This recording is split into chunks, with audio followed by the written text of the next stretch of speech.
Good morning students. स्वागत है आप सबका एक बार फिर से आपकी अपनी क्लास में। मैं हूं सूर्य प्रकाश शर्मा और हम लोग पढ़ रहे हैं आजकल political science BA part second का फर्स्ट पेपर प्रमुख राज्य व्यवस्थाएं, और उसमें हमने शुरू किया हुआ है ब्रिटेन का संविधान। पिछले ऑडियो लेक्चर में हमने नाम संबंधी जो दुविधा है, यानी ब्रिटेन कहें, ग्रेट ब्रिटेन कहें, यूनाइटेड किंगडम कहें, इंग्लैंड कहें, क्या कहें, उसको लेकर के चर्चा की और उसका समाधान ये निकाला कि जो वास्तविक नाम है इस देश का वो है United kingdom of great Britain and northern Ireland. लेकिन बोलचाल की भाषा में ब्रिटेन भी चल जाता है, ग्रेट ब्रिटेन भी चलता है, बोलचाल में ये सब स्वीकार्य है। लेकिन जो आधिकारिक नाम है वो है United kingdom of great Britain एवं एंड नॉर्दर्न आयरलैंड, यानी हिंदी में कहें अगर तो ग्रेट ब्रिटेन और उत्तरी आयरलैंड का संयुक्त राज्य, संयुक्त राजतंत्र बल्कि कहें, ये नाम है इसका आधिकारिक नाम। उसके बाद हमने देखा कि एक विवाद, सबसे पहले हमने देखा कि महत्व क्या है इस संविधान का, वो हमने समझने की कोशिश, क्यों हम पढ़ते हैं इसको। और तीसरी बात जो हमने समझने की प्रयास किया वो एक विवाद कि क्या ब्रिटेन का संविधान होता है या नहीं है, उसका अस्तित्व है या नहीं। ये तीन बातें हमने पिछले ऑडियो लेक्चर में देखी थी। आज हम बात करेंगे ब्रिटिश संविधान की विशेषताओं के बारे में। देखिए, हर संविधान जो होता है वो अपने आप में यूनिक होता है, अलग होता है, भिन्न होता है अन्य संविधानों से। क्यों? क्योंकि संविधान जीवन का वो मार्ग होता है जिसे किसी राज्य ने अपने लिए चुना हो। हर राज्य की अपनी परिस्थितियां होती हैं और अपनी परिस्थितियों के अनुरूप वो अपना मार्ग तय करता है, जीवन मार्ग तय करता है, संविधान तय करता है। इसलिए हर राज्य के संविधान के अपनी कुछ अलग विशेषताएं होती हैं, अलग उसका स्वरूप होता है, उसकी प्रकृति अलग तरह की होती है। तो उन्हीं विशेषताओं को समझने का प्रयास अब हम करेंगे एक एक करके। आप लोग जुड़ते जाइए, आनंद आएगा। पहली विशेषता है विकसित संविधान है। इसकी चर्चा हम पहले कर चुके हैं, लेकिन फिर भी दोहरान के लिए थोड़ा सा यहाँ संक्षेप में चर्चा करेंगे। विकसित का मतलब यह है कि किसी संविधान सभा ने बैठ करके इसको नहीं बनाया, जैसे भारत का संविधान, अमेरिका का संविधान, ये संविधान सभाओं ने बनाया है। उस प्रकार से ब्रिटेन का संविधान किसी संविधान सभा ने मिल बैठ करके नहीं बनाया। विकसित है, समय के साथ विकसित हुआ है। और इसी में आगे एक चीज हम चर्चा करेंगे कि और विशेषता संयोग और विवेक का शिशु, उसकी बात करेंगे हम आगे। दूसरी बात, अलिखित संविधान है, लिखित रूप में मौजूद नहीं है। इस विवाद को हम पहले देख चुके हैं कि क्या ब्रिटेन का संविधान का अस्तित्व है या नहीं है। टॉकविले और टॉमस पेन जैसे विद्वानों ने कहा था कि संविधान नहीं का अस्तित्व नहीं है, जबकि अन्य विद्वानों का यह कहना है कि ब्रिटिश संविधान उसी तरह से है जिस प्रकार से अन्य संविधान होते हैं, केवल लिखित न होने से उसका अस्तित्व समाप्त नहीं हो जाता। इस विवाद को हम विस्तार से चर्चा कर चुके हैं। तीसरी बात, ब्रिटिश संविधान बहुत लचीला है, आसानी से उसमें संशोधन हो जाते हैं। संविधान संशोधन और साधारण कानून के बनाने की प्रक्रिया में कोई अंतर नहीं है, क्योंकि वहां पर हम आगे एक अलग से विशेषता में देखेंगे, संसद संप्रभु है। संसद साधारण बहुमत से कानून बना सकती है और साधारण बहुमत से ही संविधान को बदल सकती है। कोई अलग से प्रक्रिया उसके लिए निर्धारित नहीं की गई है। यह अलग बात है कि ब्रिटिश स्वभाव की जो रूढ़िवादिता है, यानी परंपराओं से चिपके रहने की जो उनका स्वभाव है, उसके कारण ये लचीला होते हुए भी बहुत कठोर होता है, आसानी से संशोधन नहीं हो पाते। उदाहरण की बात करें अगर हम, तो 11 में लॉर्ड सभा की शक्तियों को कम करने संबंधी सुधार अधिनियम पारित किया गया, संसदीय अधिनियम पारित हुआ। इस अधिनियम को पारित करने से पहले वहां के जो प्रधानमंत्री थे लॉर्ड जॉर्ज, उस समय उन्होंने 1910 में पहले जनता के सामने जाना उचित समझा, पहले जनता का विश्वास मत जीता, यानी चुनाव में गए फिर से, और चुनावी वादा था उनका कि हम जीत करके आए तो हम संसद की लॉर्ड सभा की शक्तियां कम करेंगे, और उस वादे को उन्होंने 1911 के अधिनियम से निभाया, यानी वो जनता की सहमति ले लेते हैं। इसी तरह से 1975 में ईईसी, यूरोपियन इकोनॉमिक कम्युनिटी की जब मेंबरशिप लेने का मामला आया, तो ब्रिटेन में पहले चुनाव करा करके जनमत को जाना गया। हाल ही में हमने देखा कि इस समय जो प्रधानमंत्री हैं बोरिस जॉनसन, उन्होंने अभी कुछ समय पहले ही चुनाव कराया और जनता से मैंडेट हासिल किया ब्रेक्सिट के लिए, और उस दिशा में वो आगे बढ़ गए हैं। ब्रेक्सिट अब कंप्लीट हो जाएगा 31 दिसंबर 2020 में, यानी यूरोपियन यूनियन से अलग हो जाएगा ब्रिटेन। ये कुछ समकालीन चीजें हैं जो हमें पता होनी चाहिए। हालांकि आपके संविधान से इसका सीधे सीधे कोई संबंध नहीं है, लेकिन हमें पता होना चाहिए। चौथी विशेषता ये है सिद्धांत और व्यवहार में अंतर। सिद्धांत में कुछ होता है, व्यवहार में कुछ होता है। ये संविधान में हर एक में होता है ऐसा, लेकिन ब्रिटिश संविधान के मामले में ये अंतर बहुत ज्यादा है। जैसे उदाहरण के लिए बात करें तो ब्रिटिश संविधान में आज भी व्यवस्था यही है कि ब्रिटेन एक निरंकुश राजतंत्र है। वहां कहीं ऐसा नहीं लिखा हुआ कि राजा मंत्रिपरिषद की सलाह मानने के लिए बाध्य है, ऐसा कहीं भी नहीं लिखा हुआ। तो रूप में हमें संवैधानिक जनतंत्र दिखाई देता है, लेकिन व्यवहार में अगर हम देखें तो ऐसा कहते हैं विद्वान कि एक निर्वाचित गणतंत्र है। केवल राजा का पद जरूर है, लेकिन राजा की भूमिका, राजा भी ऐसा थोपा हुआ राजा नहीं है। जनता में लोकप्रिय व्यक्ति होता है राजा, वहां का बहुत लोकप्रिय होता है जनता में, जनता उसका सम्मान करती है और वो एक निर्वाचित से भी ज्यादा शक्ति रखता है, ये मानते हैं वहां के विद्वान। तो ये बड़ा अंतर है। सिद्धांत निरंकुश राजतंत्र है, लेकिन व्यवहार में गणतंत्र की तरह काम करता है। राजा की शक्तियां भारतीय राष्ट्रपति से भी कम है, बल्कि हम ये कह सकते हैं। भारतीय राष्ट्रपति को बहुत सारी शक्तियां ऐसी प्राप्त हैं जो ब्रिटिश सम्राट को प्राप्त नहीं है।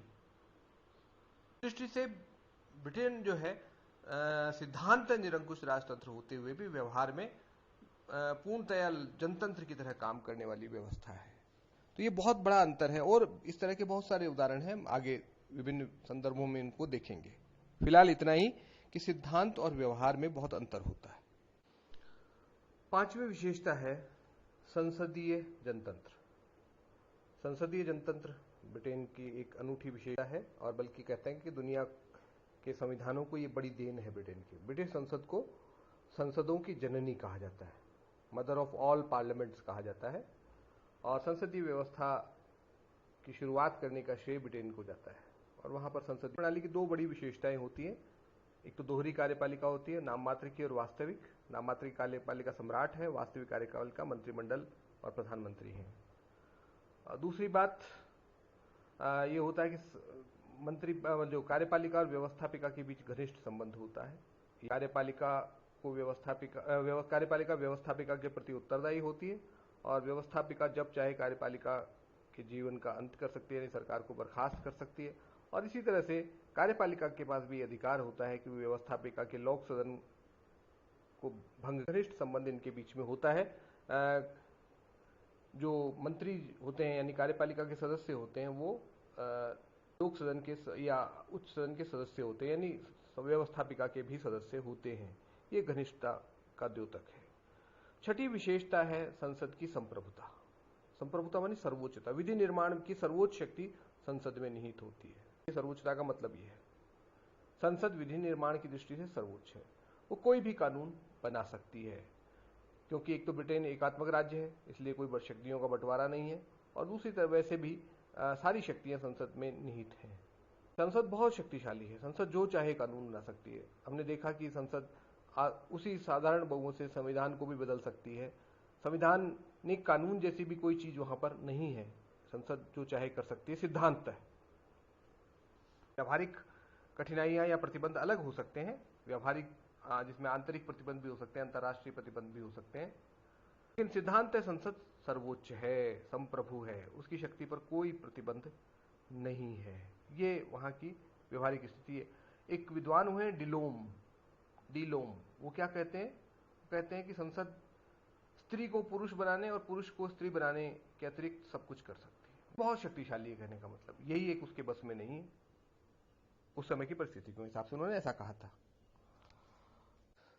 अगली विशेषता है एकात्मक शासन प्रणाली। ब्रिटेन या यूनाइटेड किंगडम एक एकात्मक राज्य है, यानी भारत की तरह उसमें अलग अलग प्रांत या राज्य नहीं है। संयुक्त राज्य अमेरिका की तरह संघीय राज्य नहीं है, वो भारत की तरह संघीय राज्य नहीं है, एकात्मक राज्य है। हालांकि अब जो 4 क्षेत्र हैं, जो संगठक क्षेत्र हैं यूनाइटेड किंगडम के, उनको कुछ स्वायत्तता दे दी गई है, लेकिन वो प्रांत नहीं है। आज भी वो शक्तियां जो है प्रत्यायोजित शक्तियां संसद के द्वारा, विकेंद्रित शक्तियां नहीं है।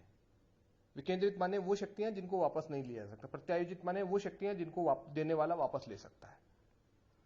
तो ये प्रत्यायोजित शक्तियां हैं जो ब्रिटिश संसद वापस ले सकती है कभी भी, व्यवहार में ले ना ले, लेकिन सैद्धांतिक स्थिति यही है कि वो प्रत्यायोजित शक्तियां हैं जो स्कॉटलैंड की पार्लियामेंट को मिली हैं या नॉर्दर्न आयरलैंड की पार्लियामेंट को मिली है, वेल्स की पार्लियामेंट को मिली है, वो उसकी प्रत्यायोजित शक्तियां हैं, ब्रिटिश संसद ने उन्हें दी है, जो ब्रिटिश संसद वापस भी ले सकती है। ब्रिटेन एकात्मक राज्य कहने का अभिप्राय है। अगली विशेषता विधि का शासन, रूल ऑफ लॉ। इसके मोटे तौर पर दो अर्थ हैं। पहला अर्थ तो यह है कि शासन कानून का है, किसी व्यक्ति विशेष की इच्छा से नहीं चलेगा, कानून के अनुसार चलेगा। और दूसरी बात यह है कि कानून के समक्ष सभी समान हैं, चाहे वो सम्राट हो, चाहे आम आदमी हो, चाहे प्रधानमंत्री हो, चाहे आम आदमी हो, सभी को एक ही कानून के अधीन रह करके अपना जीवन यापन करना है और एक ही प्रकार के न्यायालयों का सामना करना है। ब्रिटेन में फ्रांस की भांति प्रशासनिक न्यायालयों की कोई व्यवस्था नहीं की गई है। उसी कानून के अंतर्गत ब्रिटिश आम जनता भी जाएगी जिस न्यायालय के अंतर्गत बड़े अधिकारी या प्रधानमंत्री या राजा को सामना करना पड़ेगा। यानी कहने का मतलब यह है कि अलग से कानून व्यवस्था नहीं है किसी भी वर्ग के लिए समाज के। नेक्स्ट है, ब्रिटेन में नागरिकों के लिए कोई अधिकार पत्र की व्यवस्था नहीं। जैसे हमारे यहाँ मूल अधिकार हैं, भाग 3 में दे रखे हैं। अमेरिका में भी प्रथम 10 संशोधनों द्वारा अधिकार पत्र को जोड़ा गया था, लेकिन ब्रिटेन में ऐसा कोई अधिकार पत्र नहीं है नागरिकों के लिए, सिद्धांत है। लेकिन व्यवहार में नागरिकों को वो सारे अधिकार प्राप्त हैं जो भारत में या अमेरिका में अन्य किसी लोकतांत्रिक देश में उन्हें प्राप्त होते हैं। और इन अधिकारों का आधार है वहां का कॉमन लॉ यानी सामान्य विधि, यानी परंपराओं पर आधारित है उनके मौलिक अधिकार, जिनका संरक्षण वहां की न्यायपालिका द्वारा किया गया है। नेक्स्ट है धर्मनिरपेक्षता। देखिए, ब्रिटेन सैद्धांतिक तौर पर वहां पर यह व्यवस्था है कि वहां का जो सम्राट है वो प्रोटेस्टेंट ईसाई होगा। ये लेकिन सैद्धांतिक स्थिति। व्यवहारिक स्थिति यह है कि ब्रिटेन एक सेक्युलर स्टेट है, धर्मनिरपेक्ष राज्य है, जनता को किसी भी धर्म को मानने की स्वतंत्रता है और सरकार धर्म के आधार पर नागरिकों के बीच कोई भेदभाव नहीं करती है। केवल राजा के लिए यह जरूरी है कि प्रोटेस्टेंट ईसाई होना चाहिए, बाकी कोई प्रतिबंध वहां पर नहीं है। आम नागरिकों के लिए वही स्थिति है जो भारत में या अन्य किसी भी लोकतांत्रिक देश में होती है। परंपरा और आधुनिकता का मिश्रण, यह है अगली विशेषता। देखिए, ब्रिटिश संविधान मैंने कहा कि परंपराओं से जुड़ा हुआ है और आधुनिक भी हो गया है। दोनों का मिश्रण हमें दिखाई पड़ता है। राजा जो है वो परंपरा का प्रतीक है। इस तरह से लॉर्ड सभा समाज के जो कुलीन तंत्रीय वर्ग है उसका प्रतीक है, कुलीन तंत्र के महत्व को बतलाती है। और जो हाउस ऑफ कॉमन्स है, जो अब सबसे शक्तिशाली हो गया इन तीनों में, वो आम जनता का प्रतिनिधित्व करता है। तो ये तीनों संस्थाएं आज भी मौजूद हैं। ब्रिटिश राजतंत्र का प्रतीक है, ब्रिटिश सम्राट जो है वो राजतंत्र का प्रतीक है। ब्रिटिश लॉर्ड सभा जो है, हाउस ऑफ लॉर्ड्स जो है, वो कुलीन तंत्र का प्रतीक है। और जो कॉमन्स है वो जनतंत्र का प्रतीक है। और ये तीनों चीजों को सम्मिश्रण से ब्रिटिश व्यवस्था चलती है। हालांकि अब राजा की शक्तियां बहुत कम समाप्त प्राय हो गई हैं और इसी तरह से जो हाउस ऑफ लॉर्ड्स है उसकी शक्तियां भी 1911 और 1949 के अधिनियमों के बाद बहुत कम हो गई हैं। अब तो पीयरेज एक्ट में बहुत संशोधन हो गए हैं सन 2000 में, और जिसके आधार पर अब आनुवांशिक पीयरेज को समाप्त कर दिया गया है। लाइफ लॉन्ग लॉर्ड्स या पीयरेज प्रदान का आजीवन पीयरेज की परंपरा शुरू हो गई है, आनुवांशिक नहीं रहेगी। यानी अब लॉर्ड सभा की सदस्यता सरकार पर निर्भर करेगी, सरकार किसको देना चाहती है। जो भी सरकार होगी समय की, वो लाइफ टाइम पीरियड नियुक्त करेगी, जो मृत्यु के बाद उनका पद समाप्त हो जाएगा। पूर्व की व्यवस्था अब नहीं रहेगी। जब ये अभी जो पीरियड जिनको मिली हुई है वो उनके बेटे पोते जो हैं वो पीयर नहीं होंगे। न्यायपालिका का कार्यपालिका से पृथक्करण, ये एक बड़े तक बहुत लंबे समय तक न्यायपालिका व्यवस्थापिका और कार्यपालिका से जुड़ी रही। हाउस ऑफ लॉर्ड्स जो है वो अपील का सर्वोच्च न्यायालय हुआ करता था पहले, लेकिन 2005 के बाद स्थिति बदल गई है। अब जो है ब्रिटेन में एक सर्वोच्च न्यायालय की व्यवस्था है जो एक स्वतंत्र न्यायालय है और जो जिसके जो न्यायाधीश हैं उनको पद की उनकी स्वतंत्रता के साथ काम करने का अधिकार दिया गया है, उनका पद जो है वो दबाव और प्रभाव से अलग रखा गया है। इसका प्रकार अब ब्रिटेन की न्यायपालिका अन्य लोकतांत्रिक देशों जैसी ही नजर आती है, बिल्कुल उसी प्रकार की हो गई है। पूर्व में हाउस ऑफ लॉर्ड्स में लॉ लॉर्ड्स होते थे, वो न्यायपालिका के सर्वोच्च शिखर का निर्माण करते थे, और जो लॉर्ड चांसलर था वो जो है लॉ लॉर्ड्स में से जो है वो मंत्रिमंडल का भी सदस्य होता था, वो विधायिका का भी सदस्य था और न्यायपालिका का भी सदस्य था। अब ऐसा नहीं रह गया है, अब न्यायपालिका के सदस्य बिल्कुल को व्यवस्थापिका और कार्यपालिका से अलग कर दिया गया है। ये एक और महत्वपूर्ण विशेषता अब ब्रिटिश संविधान के संबंध में ध्यान रखने की है। सामान्यतया द्विदलीय प्रणाली है ब्रिटेन में, कभी कभार 3 दल भी होते हैं, मिलीजुली सरकार बनती है, लेकिन सामान्यतः द्विदलीय प्रणाली चल रही है। सिद्धांततः बहुदलीय प्रणाली हो सकती है, लेकिन व्यवहार में द्विदलीय प्रणाली के रूप में काम। आजकल अक्सर जो पार्टी सत्ता है वो लेबर पार्टी और कंजर्वेटिव पार्टी यानी रूढ़िवादी अनुदार दल और मजदूर दल के बीच में सत्ता का आदान प्रदान होता रहता है। हाँ, 2010 में देखने को मिला था कि लिबरल डेमोक्रेटिक पार्टी और कंजर्वेटिव पार्टी ने मिलकर के मिलीजुली सरकार बनाई थी, क्योंकि नहीं मिला था। तो सामान्यतः वहां द्विदलीय प्रणाली है, लेकिन ऐसा नहीं कि अन्य दलों का अस्तित्व नहीं है। वहां अन्य दल हैं जो बहुत थोड़ी सीटें जीतते हैं, जिनका सरकार बनाने में प्राय कोई योगदान नहीं होता। तो ये कुछ प्रमुख विशेषताएं ब्रिटिश शासन प्रणाली की कही जा सकती हैं। अब एक और महत्वपूर्ण बात, एक और विशेषता जो अंतिम विशेषता होगी हमारी, उसकी बात करते हैं हम। उसको थोड़ा सा विस्तार से करेंगे। वो है ब्रिटिश संविधान संयोग और विवेक का शिशु। लिटन स्ट्रेची ने ये बात कही थी, हालांकि मुनरो ने भी दूसरे शब्दों में इसी बात को कहा है। वो बात ये थी कि लिटन स्ट्रेची ने कहा कि ब्रिटिश संविधान संयोग और विवेक का शिशु है, child of wisdom and chance. इसका मतलब क्या है? इसका मतलब यह है कि ब्रिटिश संविधान का, जैसे हम पहले देख चुके हैं, विकास हुआ है, निर्माण नहीं हुआ। पहली बात तो यह है। और इस विकास की प्रक्रिया में 2 तत्वों ने भूमिका निभाई है, कभी संयोग ने, कभी बुद्धिमत्ता या विवेक ने। तो इन दोनों तत्वों ने अपनी भूमिका निभाई है। कैसे निभाई, इसको हम समझने की कोशिश करते हैं कुछ उदाहरणों के द्वारा। सबसे पहले बात करते हैं संयोग की, यानी चांस, बाई चांस इसको कहते हैं ना। संयोग का मतलब यह है बाई चांस, अचानक हो गया कोई चीज, उद्देश्य नहीं था ऐसा करने का। जैसे आप अपने घर से निकले और अचानक आपको बहुत पुराना दोस्त आपको कहीं टकरा जाए, मिल जाए। आप उससे मिलने का कोई आपका इरादा नहीं था, ना उसका इरादा था आपसे मिलने का, लेकिन बाई चांस आप मिल गए। ये होता है संयोग। और एक होता है विवेक पूर्वक कोई काम किया जाए, सोच समझ करके कोई काम किया जाए, योजनाबद्ध कार्य। तो ये दोनों प्रकार के से ब्रिटिश संविधान का विकास हुआ है, ये कहना चाह रहे हैं हम इस बात में। उदाहरण की बात करते हैं हम। जैसे ब्रिटिश संविधान में, ब्रिटिश व्यवस्था में संसद द्विसदनात्मक है। हाउस ऑफ कॉमन्स है, जनता का प्रतिनिधित्व करने वाला सदन, और हाउस ऑफ लॉर्ड्स है, समाज के कुलीन वर्ग का प्रतिनिधित्व करने वाला सदन। ये द्विसदनात्मक है, लेकिन इसकी शुरुआत त्रिसदनात्मक व्यवस्था से हुई थी।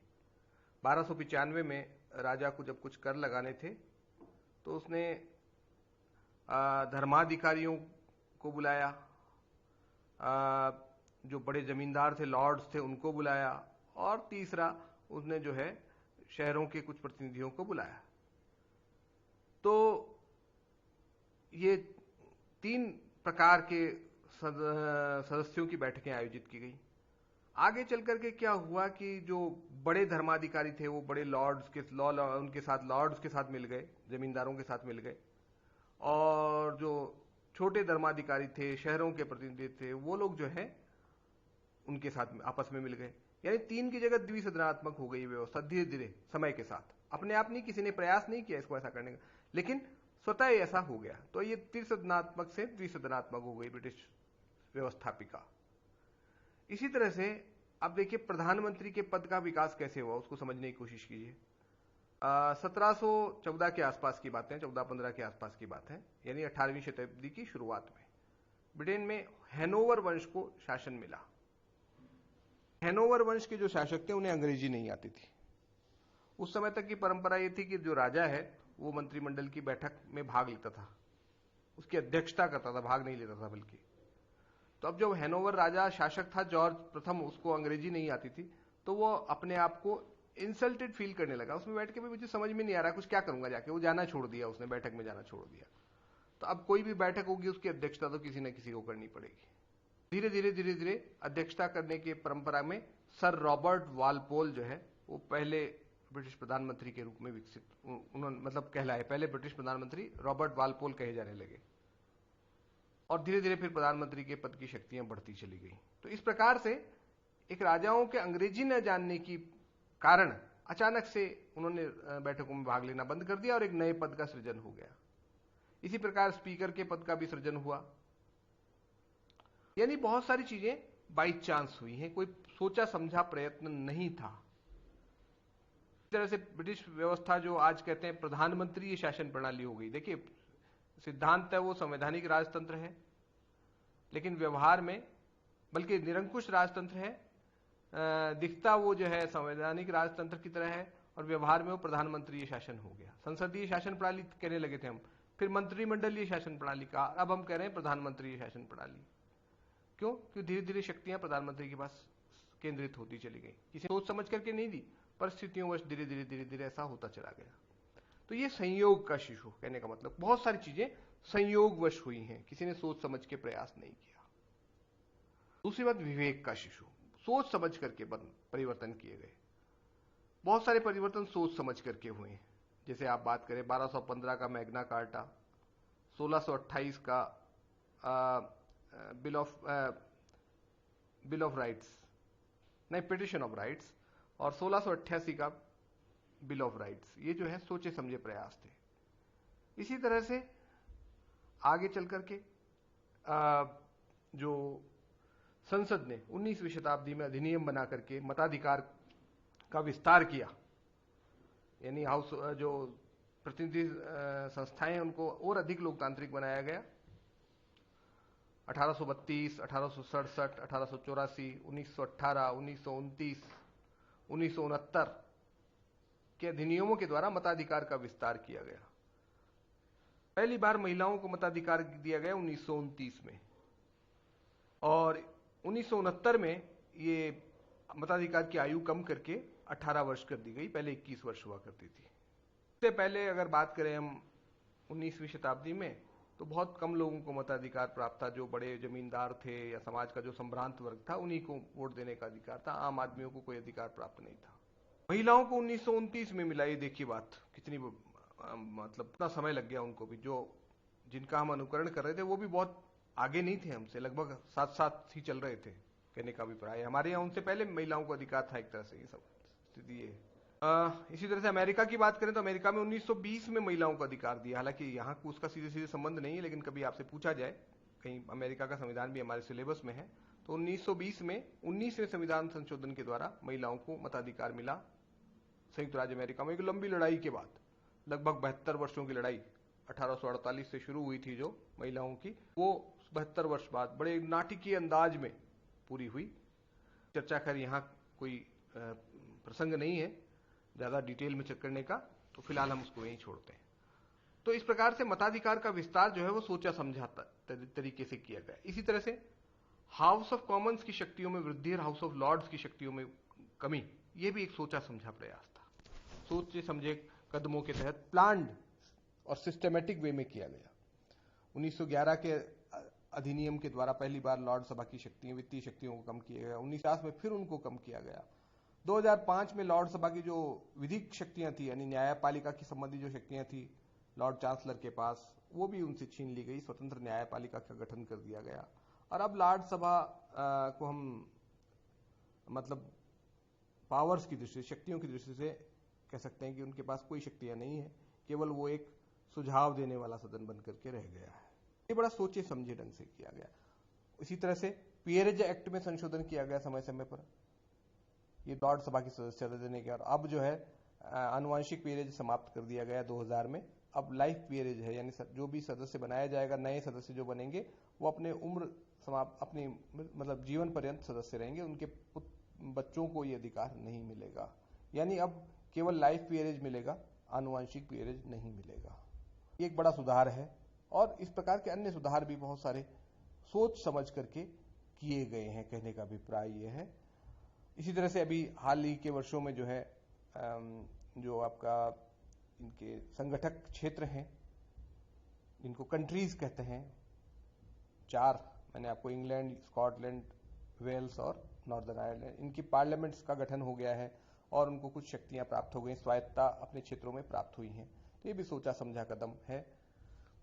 तो ये सारी चीजें जो हैं बड़े सोच समझ करके की गई हैं। तो इस प्रकार से दोनों बातें अपनी अपनी जगह सही है कि संयोग का भी शिशु है और विवेक का भी शिशु है। ये ब्रिटिश संविधान की प्रमुख विशेषताएं जिनको आज हमने पूरा किया। उम्मीद है आपको समझ में आई होंगी। कोई कठिनाई हो तो आप अपने कमेंट बॉक्स में इस यूट्यूब पर कमेंट कर सकते हैं, पूछ सकते हैं। और मुझे, अगर आप मेरी क्लास से सीधे जुड़े हुए हैं, BA part second N section के विद्यार्थी हैं, तो आप मुझे व्हाट्सएप ग्रुप में भी मैसेज कर सकते हैं या मुझे पर्सनली मैसेज करें, ग्रुप में ना करें, बल्कि ज़्यादा बढ़िया होगा। आप मुझे मेल भी कर सकते हैं। मेरा ईमेल एड्रेस है surya.sharma SHARMA 26@gmail.com। I repeat, surya.sharma 26@gmail.com। Thank you.